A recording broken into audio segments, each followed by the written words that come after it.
यद्यपि ज्योति सबकी एक है, संत रैदास उन सब सितारों में ध्रुव तारा है। इसलिए कि शूद्र के घर में पैदा होकर भी काशी के पंडितों को भी मजबूर कर दिया स्वीकार करने को। महावीर का उल्लेख नहीं किया ब्राह्मणों ने अपने शास्त्रों में। बुद्ध की जड़ें काट डाली, बुद्ध के विचार को उखाड़ फेंका। लेकिन रैदास में कुछ बात है कि रैदास को नहीं उखाड़ सके और रैदास को स्वीकार भी करना पड़ा। ब्राह्मणों के द्वारा लिखी गई संतों की स्मृतियों में रैदास सदा स्मरण किए गए। चमार के घर में पैदा होकर भी ब्राह्मणों ने स्वीकार किया, वह भी काशी के ब्राह्मणों ने। बात कुछ अनेरी है, अनूठी है। महावीर को स्वीकार करने में अड़चन है, बुद्ध को स्वीकार करने में अड़चन है। दोनों राजपुत्र थे जिन्हें स्वीकार करना ज्यादा आसान होता। दोनों श्रेष्ठ वर्ण के थे, दोनों क्षत्रिय थे, लेकिन उन्हें अस्वीकार करना मुश्किल पड़ा। रैदास में कुछ रस है, कुछ सुगंध है जो मदहोश कर दे। रैदास से बहती है कोई शराब कि जिसने पी वही डोला। और रैदास अड्डा जमा कर बैठ गए थे काशी में, जहां की सबसे कम संभावना है, जहां का पंडित पाषाण हो चुका है।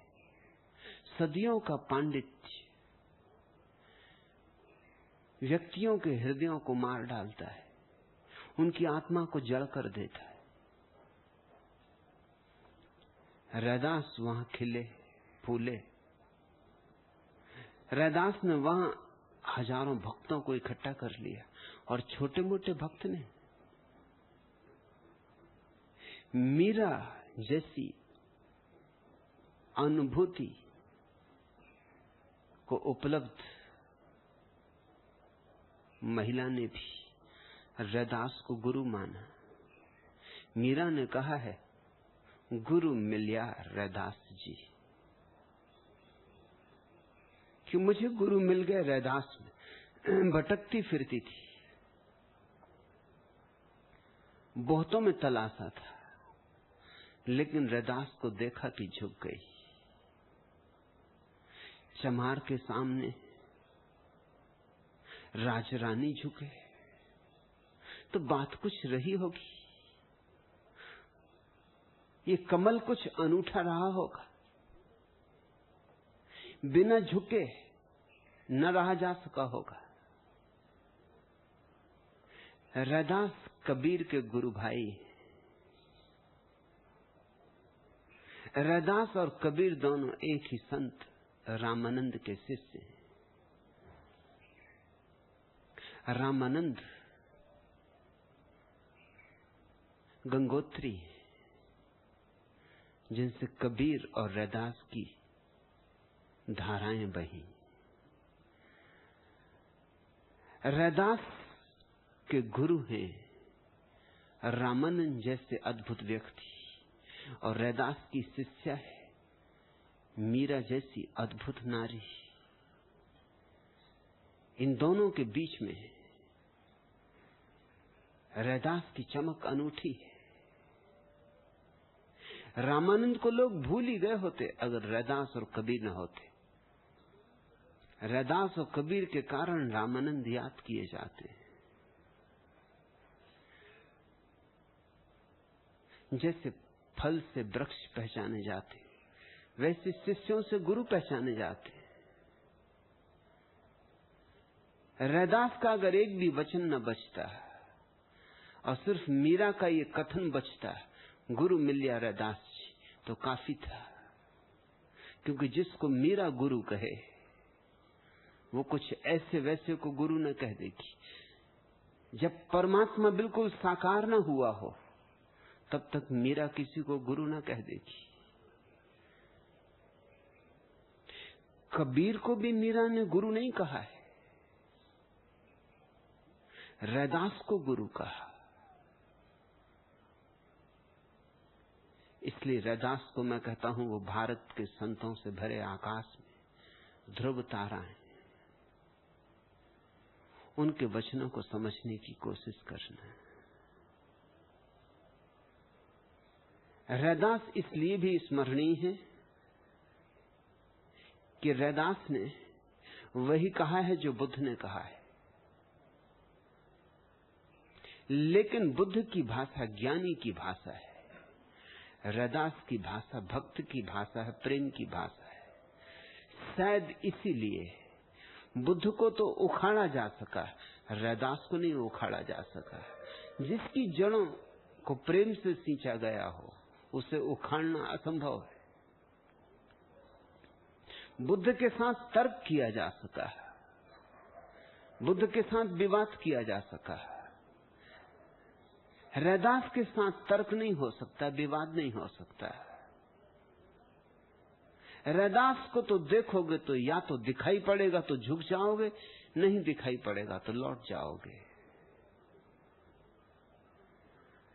प्रेम के सामने झुकने के सिवाय और कोई उपाय नहीं, क्योंकि प्रेम परमात्मा का प्रगटीकरण है, अवतरण है।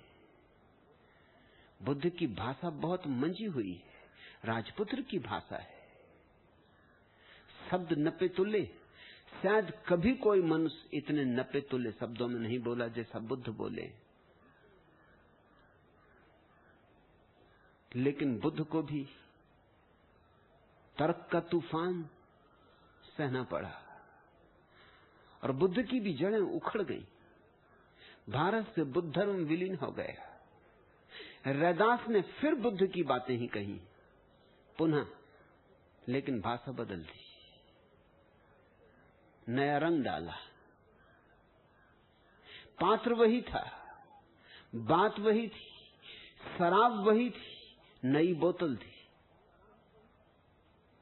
और रैदास को नहीं उखाड़ा जा सका। यह जान के तुम हैरान होगे कि चमार मूलतः बौद्ध थे। जब भारत से बौद्ध धर्म उखाड़ डाला गया और बौद्ध भिक्षुओं को जिंदा जलाया गया और बौद्ध दार्शनिकों को खदेड़ कर देश के बाहर कर दिया गया, तो एक लिहाज से तो यह अच्छा हुआ, क्योंकि इसी कारण पूरा एशिया बौद्ध हुआ। कभी कभी दुर्भाग्य में भी सौभाग्य छिपा होता है। जैन नहीं फैल सके क्योंकि जैनों ने समझौते कर लिए, बच गए। लेकिन क्या बचना, आज कुल 30-35 लाख की संख्या है। 5000 साल के इतिहास में 30-35 लाख की संख्या कोई संख्या होती। बच तो गए, किसी तरह अपने को बचा लिया, मगर बचाने में सब गंवा दिया। बौद्धों ने समझौता नहीं किया, उखड़ गए, टूट गए, मगर झुके नहीं। और उसका फायदा हुआ। फायदा यह हुआ कि सारा एशिया बौद्ध हो गया, क्योंकि जहां भी बौद्ध दार्शनिक और मनीषी गए वहीं उनकी प्रकाश किरणें फैली, वहीं उनका रस बहा, वहीं लोग तृप्त हुए। चीन, कोरिया, दूर दूर तक बौद्ध धर्म फैलता चला गया। इसका श्रेय हिंदू पंडितों को है। जो भाग सकते थे भाग गए। भागने के लिए सुविधा चाहिए, धन चाहिए। जो नहीं भाग सकते थे, इतने दीन थे, इतने दरिद्र थे कि वो हिंदू जमात में सम्मिलित हो गए। लेकिन हिंदू जमात में अगर सम्मिलित हो तो सिर्फ शूद्रों में ही सम्मिलित हो सकते हो। ब्राह्मण तो जन्म से ब्राह्मण होता है, और क्षत्रिय भी जन्म से क्षत्रिय होता है। और वैसे भी सिर्फ अगर किसी को हिंदू धर्म में सम्मिलित होना है तो एक ही जगह रह जाती, शूद्र, अछूत। वो असल में हिंदू धर्म के बाहर ही है, मंदिर के बाहर ही है। हो जाओ शूद्र अगर बचना है तो जो बौद्ध बच गए और नहीं भाग सके और मजबूरी में सम्मिलित होना पड़ा हिंदू धर्म में, वे ही बौद्ध चमहार हैं, वे ही बौद्ध चमहार हो गए। और क्यों चमहार हो गए? एक कारण कभी किसी ने सोचा भी ना होगा बुद्ध के समय में कि ये कारण इतना बड़ा परिणाम लाएगा। जिंदगी बड़ी रहस्यपूर्ण है। महावीर ने कहा है मांसाहार हिंसा है, पाप है, और ठीक कहा है।